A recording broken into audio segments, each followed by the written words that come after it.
Rok s rokem se sešel a na výstavišti v pražských Letňanech opět propuklo to pravé basketbalové šílenství. Na 10 profesionálních kurtech se postupně představila více než 1000 mladých sportovců ze 16 zemí světa na tradičním velikonočním turnaji pod názvem Easter Eurobasket.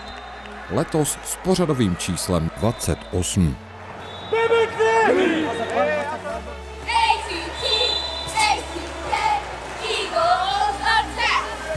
Volle Energie von der ersten Sekunde, okay? Zeigt mir mal, dass ihr auch gewinnen wollt, ja?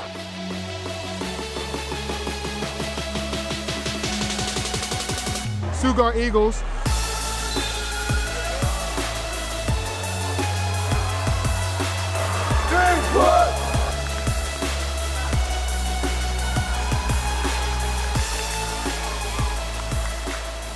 V podstatě jsme se dostali mezi největší basketbalový turnaj velikonoční v Evropě. Turnaj probíhá ve všech kategoriích, to znamená od úmixu do těch nejmenších dětí, který sotva udrží balón, až po ty nejstarší U19, který pomalu odcházejí do kategorie dospělých.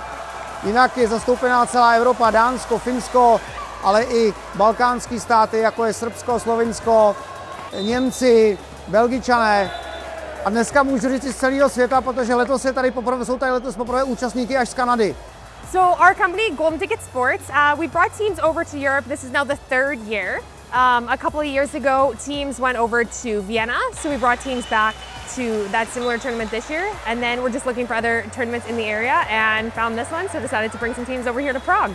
It's really cool to bring kids who are 15, 16, 17 years old overseas to Europe and just expose them to something different.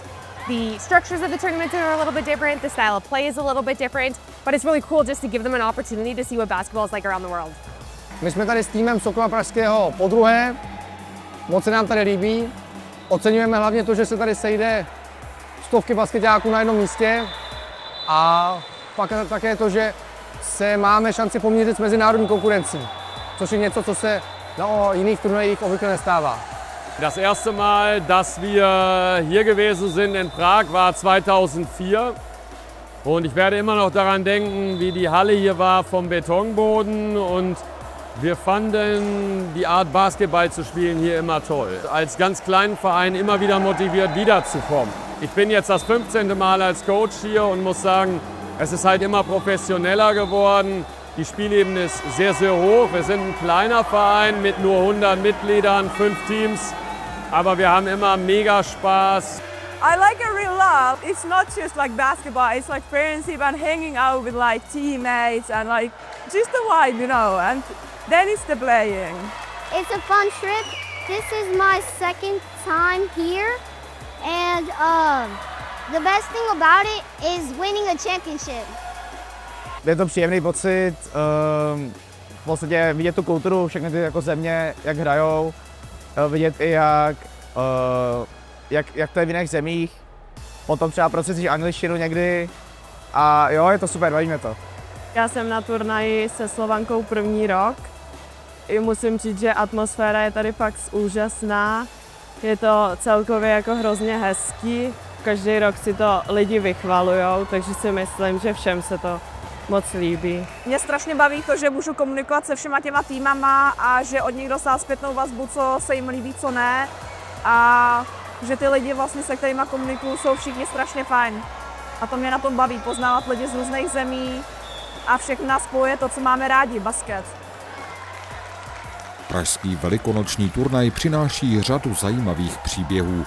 Letos si například na tomto prestižním basketbalovém klání odbyla premiéru se svým francouzským týmem bývalá česká reprezentantka Zuzana Gudzaraidze za Svobodna Klimešová. Tato účastnice olympijských her z roku 2004 už téměř 20 let žije ve Francii a v posledních 5 letech vede v roli trenérky tamní menší klub Champagne Basket Feminin. Já si myslím, že se člověk v Praze v Česku narodí, tak i když se přestěhuje do Německa, do Ameriky, do Česka, do Francie, vždycky se znovu a znovu rád vrací. A mám velikou radost, že jsem se o své kořeny, o svoji kulturu, o moje město mohla podělit právě s tímto manšaftem, který mi přirostl k srdci.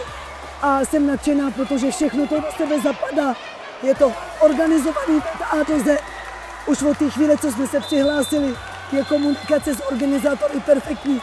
Všechno s úsměvem, s radostí, navázané holky, plno přátelství, máme plno fotek z manšafty a radost je veliká. Hlavně sem ty týmy jezdí z toho důvodu, že můžou vidět, jak se to dělá všude ve světě a můžou se učit. A hlavně se můžeme učit my, že vidíme, jakým způsobem to funguje jinde a zjišťujeme, co kde máme dělat líp, ale taky zjišťujeme i co děláme dobře. Člověk to musí dělat s nadšením a s radostí, jinak by to asi vůbec nemohlo fungovat.